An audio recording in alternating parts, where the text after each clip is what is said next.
Assalamualaikum warahmatullahi wabarakatuh. Waalaikumsalam warahmatullahi wabarakatuh. Innal hamdalillah nahmaduhu wa nasta'inuhu wa nastaghfiruh wa na'udzu billahi min shururi anfusina wa min sayyiati a'malina. May yahdihillahu fala mudilla lahu wa may yudlil fala hadiya lahu. Asyhadu an la ilaha illallah wa asyhadu anna sayyidana Muhammadan abduhu wa rasuluh. Allahumma shalli wa sallim wa barik ala khairil bariyah safihi wa habibihi Sayyidina wa habibina wa syafi'ina wa qurrati a'yunina wa maulana Muhammad Sallallahu alaihi wasallam. Allahumma shalli wa sallim wa barik alaihi wa ala alihi wa ashabihi wa man tabi'ahu min jami'i ummati amma ba'da. Ma'asyiral muslimin, segenap jamaah pengajian rutin malam Ahad ba'da maghrib Masjid Jami Al-Ikhlas Komplek TNI AD Bumi Cibarusah Tekang RT 03 RW 07 yang semuanya saya hormati. Rahimakumullah wa hadakumullah wa hafizakumullah. Segala puji hanya bagi Allah, Allah yang maha terpuji, yang patut dipuji, karena Allah adalah Tuhan seluruh alam semesta yang telah menciptakan seluruh makhluknya, termasuk kita manusia diciptakan oleh Allah. Allah Subhanahu wa Ta'ala senantiasa menganugerahkan kepada kita nikmat-nikmatnya, baik nikmat zahir maupun nikmat batin. Bersyukur kita kepada Allah bahwa kita oleh Allah masih diberikan kesempatan hidup di alam dunia yang bersifat sementara untuk beribadah kepadanya, untuk melakukan berbagai macam amal soleh, amal kebaikan buat kebahagiaan kita hidup nanti di alam akhirat, alam yang kekal abadi untuk selama-lamanya, dan diberi nikmat sehat sehingga alhamdulillah pada malam ini malam Ahad memasuki malam tanggal 3 di bulan Jumadil Awal atau Jumadil Ula 1444 Hijriah, bertepatan dengan tanggal 26 November 2022 Masehi. Dengan rahmat dan pertolongan Allah kita dapat kembali bersilaturahim, dapat kembali bermuamalah, duduk berkumpul bersama-sama di masjid yang kita cintai ini, di majelis ilmu yang mulia ini. Semoga Allah Subhanahu wa Ta'ala memberikan kepada kita tambahan ilmu yang bermanfaat, ilmu yang berguna, ilmu yang barokah, ilmu yang dapat menyelamatkan, membahagiakan kehidupan kita dunia dan akhirat, ilmu yang dapat menghantarkan kita untuk bisa meraih ridhonya Allah Subhanahu wa Ta'ala dan dosa-dosa kita diampuni oleh Allah Subhanahu wa Ta'ala. Amin ya Allah ya Rabbal alamin. Salawat dan salam semoga tetap dilimpahkan selalu atas manusia yang paling mulia, manusia yang paling agung, karena memang beliau dimuliakan oleh Allah yang maha mulia, diagungkan oleh Allah yang maha agung. Manusia yang paling terpuji akhlaknya, karena memang akhlak beliau mendapatkan pujian langsung dari Allah dalam firman-Nya, innaka la'ala khuluqin azim. Manusia yang patut kita contoh akhlak dan ibadahnya, karena dengan mencontoh akhlak beliau samalah artinya kita mengikuti ajaran Al-Quran yang telah diturunkan oleh Allah kepada beliau, karena akhlak beliau adalah akhlak Al-Quran. Sebagaimana ketika Siti Aisyah ditanya oleh para sahabat tentang akhlak Rasulullah, Siti Aisyah memberikan jawaban yang sangat singkat padat. Kata beliau, khuluqul Quran.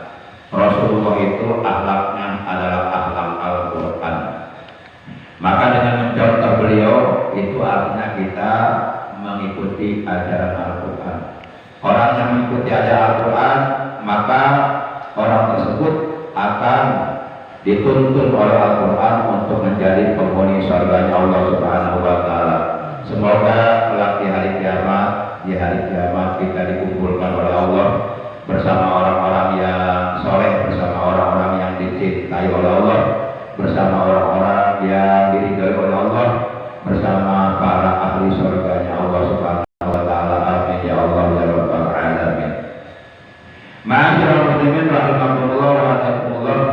Sebagaimana biasa, yuk kita buka, kita awali, kita mulai taklim kita malam ini dengan pembacaan umul kitab dan dengan pembacaan sholawat yang pahalanya kita hadiahkan untuk seluruh ahli kubur keluarga kita yang saat ini masih sedang berada di alam kubur. Sampai kapan? Sampai datangnya hari kiamat. Setiap ahli kubur itu selalu menunggu, selalu menanti kiriman doa dari keluarganya, dari saudaranya. Untuk itu mari kita doakan mereka, semoga mereka di alam kubur selalu berada dalam rahmatnya Allah, selalu berada dalam kasih sayang Allah, berada dalam ampunan Allah, berada dalam ridha Allah, diselamatkan oleh Allah dari azab kubur, alam kubur yang Allah diterangkan, dilapangkan. Amin ya Allah ya rabbal alamin. Bitilkaniyatil Fatihah. A'udzu billahi minasy syaithanir rajim. Bismillahirrahmanirrahim. Alhamdulillahi rabbil alamin. Ar-Rahmanir Rahim. Maliki yaumiddin. Iyyaka na'budu wa iyyaka nasta'in. Ihdinas siratal mustaqim. Siratal ladzina an'amta 'alaihim ghairil maghdubi 'alaihim waladdallin.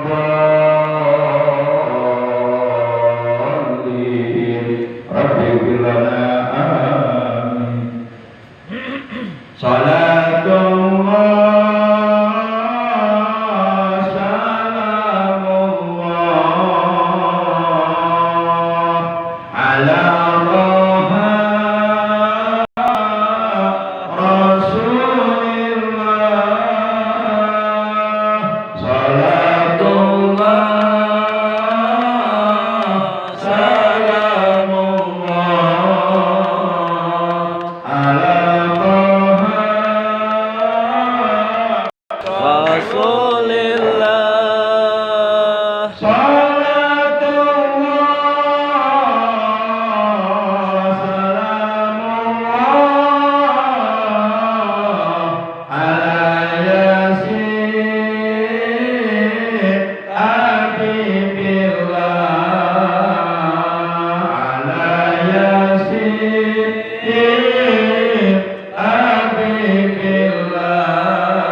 berharap setiap orang mukmin yang bisa istiqomah dalam beribadah kepada Allah, yang bisa istiqomah duduk di majelis ilmu, yang bisa istiqomah melakukan berbagai macam amal kebaikan.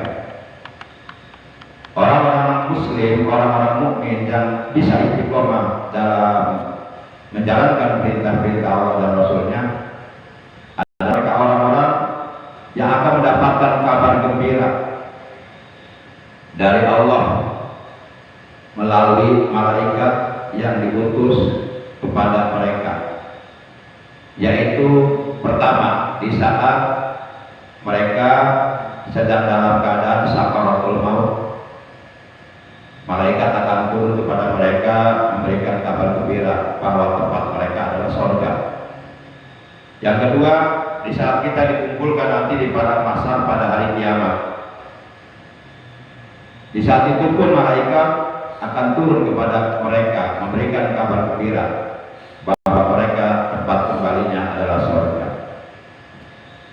Hal ini sebagaimana diterangkan oleh Allah dalam Al-Quran. Innal ladzina qalu rabbuna Allah tsumma istaqamu tatanazzalu 'alaihimul malaikah alla takhafu wa la tahzanu wa abshiru bil jannati allati kuntum tu'adun. Innal ladzina satuhune utawi pira-pira wong qalu kang ngabedik ya ladina kang nyarios ya ladina Rabbuna utawi pangeran ingsun sadaya iku Allah Gusti Allah summa mangka kari-kari istaqamu istiqomah ya ladina tatanazzalu mangka bakal unsur alaihi ingatase ladina sapa al malaikatu malaikat Allah takhafu wa la tahzanu, seraya malaikat itu mengatakan Allah takhafu ora takut sira kabeh wa la tahzanu lan ora bersedih hati sira kabeh wabshiru lan gembira sira kabeh bil jannati kalawan surga allati kang kuntum ana sira kabeh tu'adun iku tu'adun dan janjiaken. Kira-kira ngertos orang? Ngertos ya, wong Jawa ngertos ya. Wong Garut orang ngertos. Orang, udah orang ngertos. Kalau saya ngomongnya begini, yang tadi apa? Feel Allah Subhanahu wa Taala for all happy audience ladies and gentlemen masjid jamaah masjid Masjid Al-Ikhlas dekat atas ya. Anda itu bahasa baru saya itu understand. What you understand? You speak that now? Okay. Baik, para jamaah yang dimuliakan oleh Allah Subhanahu wa Taala. Jadi kata Allah, sesungguhnya orang-orang yang berkata Rabbuna Allah, Tuhan kami adalah Allah. Kalau orang berkata Tuhan kami adalah Allah, berarti menunjukkan bahwa orang tersebut di dalam hatinya meyakini, mengiktikadkan, mengimani, membenarkan bahwa tidak ada Tuhan yang berhak disembah dengan hak illallah kecuali Allah.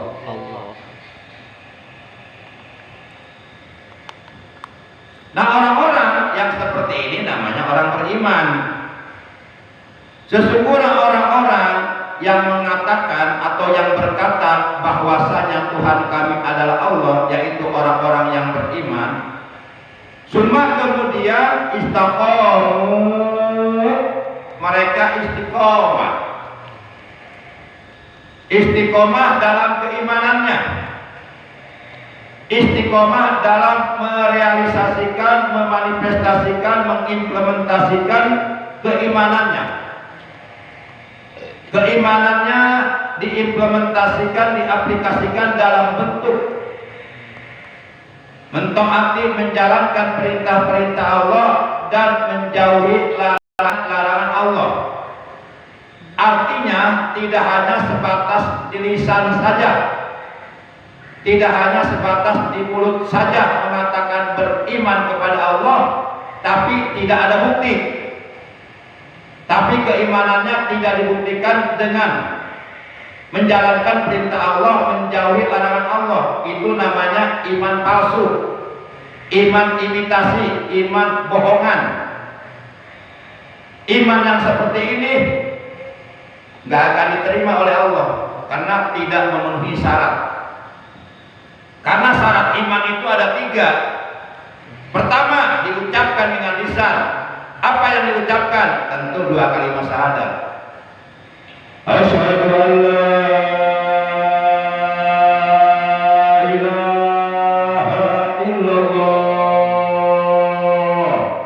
wa asyhadu anna Muhammadar Rasulullah.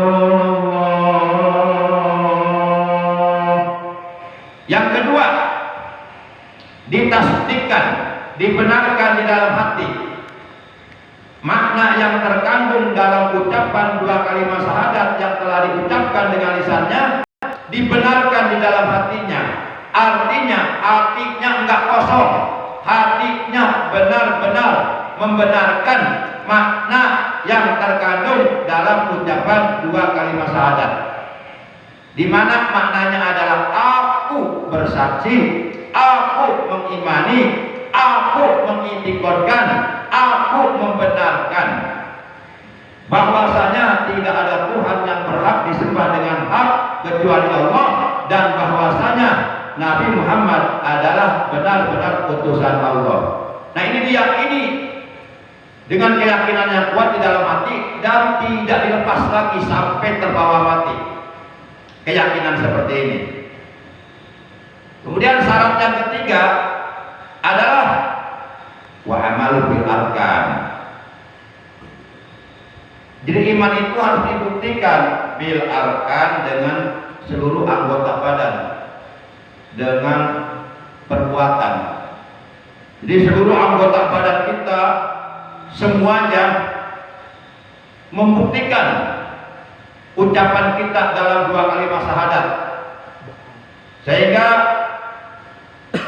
ucapan 2 kalimat syahadatnya tidak hanya di mulut saja, tapi dibuktikan dalam bentuk perbuatan. Bagaimana membuktikan keimanan kita? Ya dengan patuh, tunduk menjalankan perintah-perintah Allah dan menjauhi larangan-larangan Allah. Nah, kalau cuma modalnya ucapan 2 kalimat syahadat saja, hatinya tidak membenarkan, malah justru mengingkari makna yang terkandung dalam ucapan 2 kalimat syahadat, apalagi mengamalkan perintah-perintah Allah, sama sekali tidak mau, modalnya hanya ucapan 2 kalimat syahadat dengan lisan, itu belum syarat imannya. Iman yang seperti ini ditolak oleh Allah. Akhirnya dia hanya ngaku orang beriman saja. Karena Allah Maha tahu, Allah lebih tahu mana orang yang beriman yang sesungguhnya, mana orang beriman yang tidak sesungguhnya. Lah orang-orang munafik juga mulutnya mengaku beriman, tapi hatinya ingkar. Bahkan ucapan-ucapannya, perbuatan-perbuatannya di dalam kehidupan sehari-harinya bertolak belakang dengan makna yang terkandung dalam ucapan 2 kalimat syahadat yang telah diucapkannya. Orang-orang munafik ngakunya beriman. Mana buktinya? Tuh buktinya Al-Quran. Surat 2 Al-Baqarah juz 1 ayat 8. Orang-orang munafik mengatakan amanna billah wa bil yaumil akhir wa ma hum bimu'minin. Orang-orang munafik mulutnya mengatakan amanna billah, sesungguhnya kami beriman kepada Allah, wa bil yaumil akhir, dan kepada hari akhir yaitu hari kiamat.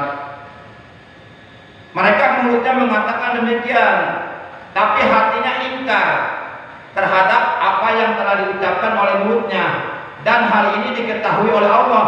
Maka langsung dijawab oleh Allah dalam ayat terakhir, ayat penghujung ayatnya, wa ma hum bimu'minin. Kata Allah, sebenarnya mereka bukan orang-orang beriman. Itulah orang munafik, lain di mulut, lain di hati. Di mulut mengatakan iya, di hati mengatakan tidak. Atau manusia bermuka dua, di depan mengatakan iya, di belakang tidak. Atau serigala berdomba. Orang munafik ini eksistensinya lebih berbahaya daripada orang-orang kafir.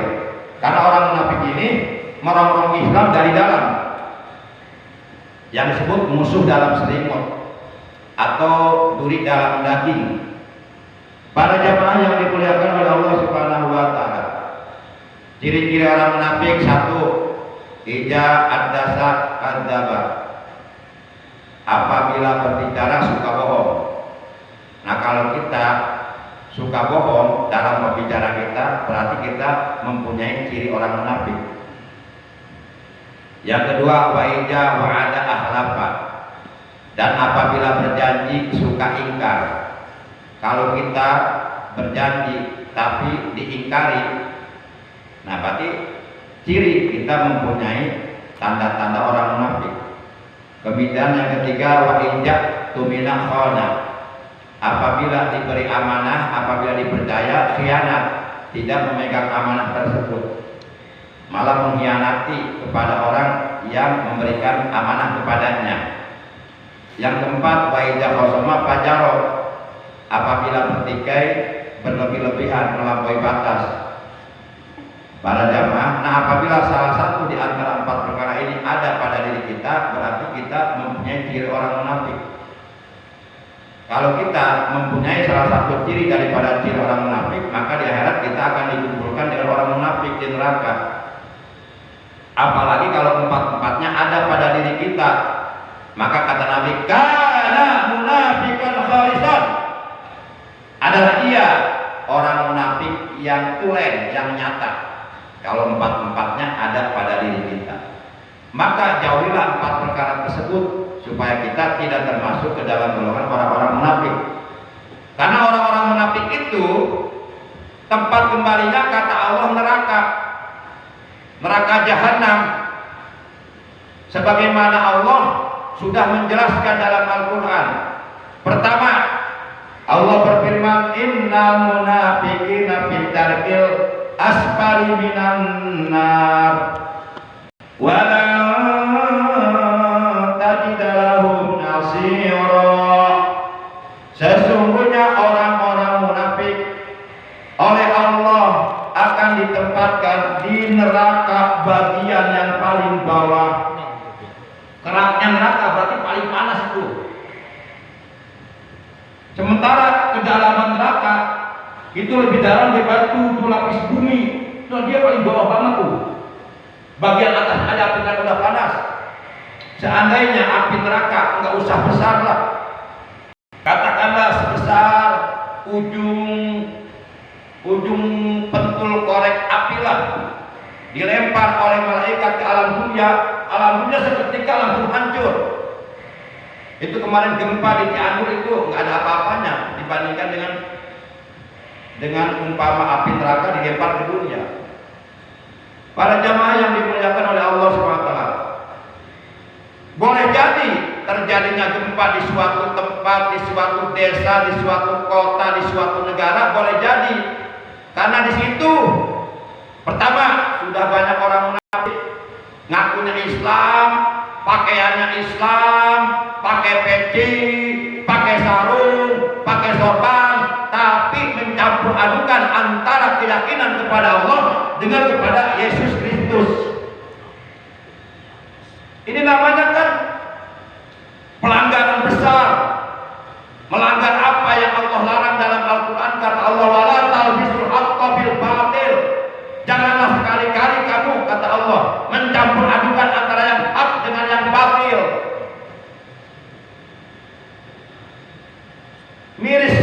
Kita kalau tahu keadaan Cianjur sekarang, lihat Lembah Karmel, lihat Cikanyere, satu desa murtad semua. Pakaiannya biasa, pakaian Islam, tapi yang dikaji kitab Injil, yang dibahas Yesus Kristus. Mereka pakai kudung, pakai peci, pakai sarung. Karena ini mencampur adukan, bahaya. Kampung Cikanyere itu di Cianjur, kira-kira satu desa murtad semua. Belum Lembah Karmel, belum tempat-tempat yang lainnya. Maka wajarlah mereka menerima gempa. Pantas mereka sudah menerima akibat dari apa yang mereka lakukan. Atau boleh jadi di tempat itu banyak tempat-tempat maksiat yang dibiarkan oleh para ulamanya, oleh para kiainya, oleh para ajengannya, oleh para santrinya. Artinya para kiai pondok-pondok pesantren, para ulama di pondok-pondok pesantren, para pimpinan pesantren, para santri, mereka sama sekali tidak punya kepedulian untuk mencegah kemaksiatan itu, untuk mencegah kemungkaran itu. Padahal mereka tahu di situ ada kemaksiatan, tapi biarkan. Hal seperti ini itu bisa mengundang turunnya malapetaka, bisa mengundang turunnya azab Allah. Mereka enak-enakan ibadah, enak-enakan sholat, enak-enakan ngaji, dan mereka tahu ada kemaksiatan tapi cuek, masa bodoh. Nah, sikap yang seperti ini, sikap apatisme, tidak mau mencegah kemaksiatan, tidak mau mencegah kemungkaran, ini bisa mengundang turunnya azab Allah. Sebagaimana Allah berfirman dalam Al-Quran surat 8 Al-Anfal juz 9 ayat 25. Jadi ada ayatnya, surat 8 Al-Anfal juz 9 ayat 25. Kata Allah, ittaqu fitnatal la tusibanal ladina minkum. Ittaqu fitnatal la tusibanal ladina zalamu minkum khassah wa'lamu annallaha shadidul iqab. Kata Allah dalam ayat ini, takutlah kalian akan malapetaka, takutlah kalian akan bencana, takutlah kalian akan siksaan, takutlah kalian akan azab, di mana malapetaka ini, bencana ini, siksaan ini, azab ini tidak hanya akan menimpa kepada mereka yang berbuat zalim saja, tidak hanya akan menimpa kepada mereka yang berbuat maksiat saja, tidak hanya akan menimpa kepada mereka yang berbuat munkar saja, akan tetapi orang-orang soleh pun, para kiai pun, para ulama pun, para santri pun, para orang-orang ahli ibadah pun, apabila mereka membiarkan kemungkaran tersebut, apabila mereka membiarkan kemaksiatan tersebut, mereka akan terkena imbasnya, akan terkena malapetaka itu. Kebagian semuanya dipukul rata oleh Allah. Enggak semuanya di Cianjur orang berbuat dolim. Banyak di sana para kiai, para ulama, banyak pondok pesantren. Tapi kalau mereka tidak punya kepedulian, tidak mau mencegah kemaksiatan, nah sikap yang seperti ini bisa mengundang turunnya azab Allah. Azab Allah kalau sudah turun, semuanya kena, terlibat semuanya. Tapi nanti di hari kiamat mereka akan bagikan sesuai amalnya masing-masing. Nah, inilah pentingnya. Ibaratnya beginilah. Ibaratnya misalnya kita semuanya yang ada di sini sekarang umpama nih naik kapal laut. Berangkatlah kapal laut sampai di tengah-tengah lautan. Kemudian salah seorang di antara kita, misalnya Pak Erlan, membolongi kapal laut dengan kampak. Nah, kita yang lainnya tahu kalau itu Pak Erlan sedang membolongi kapal laut dengan kampak, tapi kita cuek, membiarkannya, nggak mau mencegah. Akhirnya itu kapal bolong. Nah, setelah kapal bolong apa yang terjadi? Air laut masuk terus. Lama-kelamaan penuh. Akhirnya tenggelam. Kalau sudah tenggelam, yang tenggelam Pak Erlan doang apa kita kebagian? Semuanya. Karena kita nggak mencegah. Nah, seperti itu kehidupan di tengah-tengah masyarakat. Makanya kata Allah dalam Al-Quran surat 3 Ali Imran juz 4 ayat 104, wa takum minkum ummatun yad'una ilal khairi wa ya'muruna bil ma'ruf wa yanhauna 'anil munkar wa ulaika humul muflihun. Dan adalah ada kata Allah di antara kalian segolongan umat yad'una ilal khairi, yang mengajak kepada kebaikan, wa ya'muruna bil ma'ruf, dan menegakkan yang ma'ruf, wa yanhauna 'anil munkar, dan mencegah dari kemunkaran, dari kemaksiatan, dari kedzaliman. Wa ulaika humul muflihun, mereka itu orang-orang beruntung. Jadi kita enggak hanya diperintahkan sholat saja, enggak hanya diperintahkan puasa Ramadan saja, enggak hanya diperintahkan ibadah haji saja, enggak hanya diperintahkan zakat saja, enggak hanya diperintahkan tahajud saja, tapi juga jangan lupa kita diwajibkan oleh Allah untuk mencegah kemunkaran, untuk mencegah kedzaliman, untuk mencegah kemaksiatan. Itu wajib hukumnya. Kalau tidak dikerjakan, dosa kita kepada Allah. Karena orang yang membiarkan kedzaliman sebenarnya dia telah berbuat zalim. Orang yang membiarkan kemaksiatan sebenarnya dia ikut andil dalam kemaksiatan tersebut. Sadar atau enggak sadar, dia kebagian dosanya. Dosa apa? Dosa membiarkannya. Walaupun dia enggak melakukan. Orang yang membiarkan kemunkaran merajalela, berarti dia telah melakukan kemunkaran. Kata seorang ulama besar yang bernama Syekh Abu Ali Al-Daqaq, beliau mengatakan as-sakitu 'anil haq syaitonun ahras. Orang yang diam dari kebenaran, tidak mau mencegah kemunkaran, syaitonun ahras. Dia adalah syaiton yang bisu, setan bisu. Di depan matanya ada kemaksiatan, ada kemunkaran, ada kedzaliman, cuek aja, nggak mau mencegah, nggak mau melarang. Mungkin nggak punya nyali, nggak punya keberanian, takut. Nah itu setan bisu. Wajib, kebenaran wajib ditegakkan, apapun resikonya, walaupun nyawa taruhannya, wajib menegakkan kebenaran. Dan kemunkaran, kedzaliman, kemaksiatan wajib dicegah. Karena kalau ini tidak dilakukan, cepat atau lambat Allah akan menurunkan azabnya. Kebanyakan umat-umat terdahulu mereka dibinasakan oleh Allah dengan didatangkan gempa yang sangat dahsyat, akhirnya mereka semua tenggelam ke dalam bumi. Kemudian Allah menurunkan hujan api dan sebagainya, banjir bandang seperti umat Nabi Nuh, kaum Samud dan sebagainya, umat Nabi siapa tuh yang suka sodomi? Lut. Mereka ditenggelamkan ke dalam bumi. Kebanyakan umat-umat terdahulu mereka dibinasakan oleh Allah, didatangkan azab malapetaka yang dahsyat kepada mereka karena mereka tidak mau mencegah kemunkaran, tidak mau mencegah kemaksiatan, tidak mau mencegah kedzaliman. Jadi nggak punya kepedulian. Makanya Allah murka. Allah kalau sudah murka mau mendatangkan azabnya, enggak perlu lama, enggak perlu nunggu waktu lama. Dalam hitungan detik pun jadi udah. Para jamaah, ini sebenarnya belum seberapa. Tapi kalau umpama kemaksiatan, kemungkaran dari dibiarkan boleh nanti gempanya meluas, bukan hanya di Cianjur, bisa ke Bekam, sampai. Para jamaah yang dimuliakan oleh Allah Subhanahu wa taala. Baik, jadi kita kembali, yuk kita istiqomah dalam keimanan, kita istiqomah dalam kebaikan, kita istiqomah dalam beribadah kepada Allah, kita istiqomah dalam menegakkan amar ma'ruf nahi munkar, kita istiqomah dalam mencegah kemunkaran, dalam mencegah kemaksiatan, dalam mencegah kedzaliman.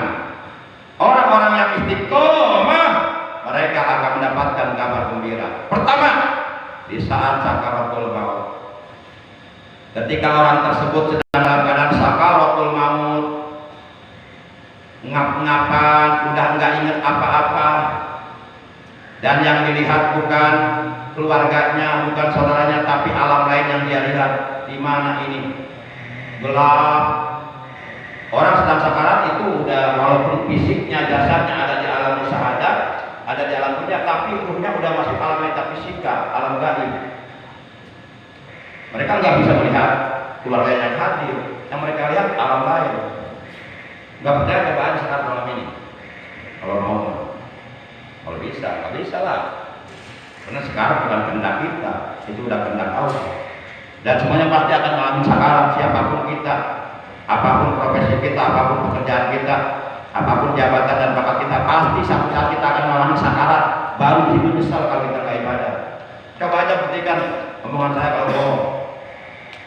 Saya sampaikan ini kan saya dasarnya saya sebenarnya, kasihan sebenarnya. Tapi orang-orang yang istiqomah dalam beribadah kepada Allah, dalam kebaikan, dalam amal mungkar, di saat dia sedang sakaratul maut, turun malaikat Jibril, membeberkan sayap kanannya. Di sayap kanan malaikat Jibril itu terdapat gambaran surga. Kata malaikat Jibril berkata, ini loh tempat kembali kamu, indah langit. Dia tersenyum. Kata malaikat Jibril, Allah taqaw wa la tahzanu wa abshiru bil jannati allati kuntum tu'adun. Kamu enggak usah takut, kata malaikat Jibril kepada yang sakarat, yang istiqomah. Enggak usah takut, enggak usah khawatir, enggak usah sedih. Tenang aja, ini tempat kembali kamu surga nih. Senang dia tuh. Lagi percaya kan nih? Saya. Hah? Ya, percaya mah enggak percaya enggak apa-apa, saya enggak rugi. Nanti kita buktikan aja nanti semuanya akan sakarat kok. Gak mungkin Allah bohong. Ini firman Allah. Allah Maha tahu. Nah kalau kita nggak percaya sama aja kita nggak percaya kepada firman Allah. Murtad kita. Nauzubillah min. Ini informasi dari Allah. Masa kita dapat informasi dari TV aja percaya? Masa dapat informasi dari Allah nggak percaya? Gimana? Gimana akal sehat kita? Dan nanti di hari kiamat dalam situasi kondisi wah huru hara hari kiamat itu mengerikan, menakutkan, menyeramkan. Orang-orang yang istiqomah, mereka dapat kabar dari malaikat. Allah takhafu wa la tahzanu wa abshiru bil jannati allati kuntum tu'adun. Kalian enggak usah takut, tenang aja. Enggak usah khawatir, enggak usah bersedih, tenang. Wa abshiru bil jannati allati kuntum tu'adun. Bergembiralah kalian dengan surga yang telah Allah janjikan kepada kalian. Kalian tidak usah takut mati, mati yang mati, tapi kalian akan dibangkitkan dan akan dihalau kepada mahsyar, dikumpulkan di pada mahsyar dengan orang-orang mulia, dengan para nabi, para rasul. Itulah orang-orang ahli surga. Itulah. Makanya kita harus berjuang untuk istiqomah. Istiqomah dalam melaksanakan sholat 5 waktu berjamaah, terutama sholat subuh berjamaah itu pahalanya lebih baik daripada dunia beserta seluruh isinya. Qobliyah subuhnya aja 2 rakaat kata Nabi, rakaat al-fajr khairun minad dunya wa ma fiha. 2 rakaat salat sunnah fajar atau salat sunnah qobliyah subuh itu khairun minad dunya wa ma fiha. Pahalanya, nilainya jauh lebih baik daripada dunia beserta seluruh isinya. Artinya apa? Artinya dunia beserta seluruh isinya ini nggak ada apa-apanya, kecil dibandingkan dengan pahala qobliyah subuh. Itu pahala qobliyah subuhnya, apalagi salat subuhnya. Masya Allah. Makanya kita harus berjuang, harus jadi pejuang subuh, pejuang subuh, lawan setan, bangkit, bangun sebelum subuh, mandi, sehat sebelum subuh, dikopiok, syukur itu. Coba tanya dokter-dokter, para ahli medis, mandi sebelum subuh itu bagus nggak? Pasti jawabannya bagus. Dikopiok sambil baca sholawat, insya Allah sampai tua nggak ubanan, insya Allah. Ini masih muda-muda udah pada ubanan. Habis subuhnya kesiangan baik. Saya punya murid banyak Pak. Begitu ketemu, saya udah ubanan. Saya belum gurunya. Saya udah kayak kakek-kakek mukanya. Dia bilang, kok akang masih muda sih?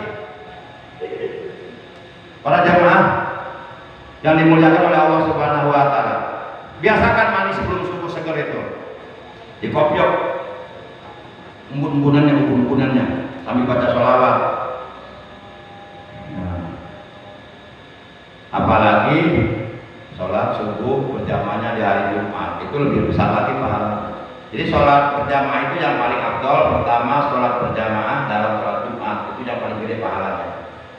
Yang kedua sholat berjamaah dalam sholat subuh berjamaah di hari Jumat. Yang ketiga, ranking ketiga, sholat subuh berjamaah di selain hari Jumat. Itu susunannya.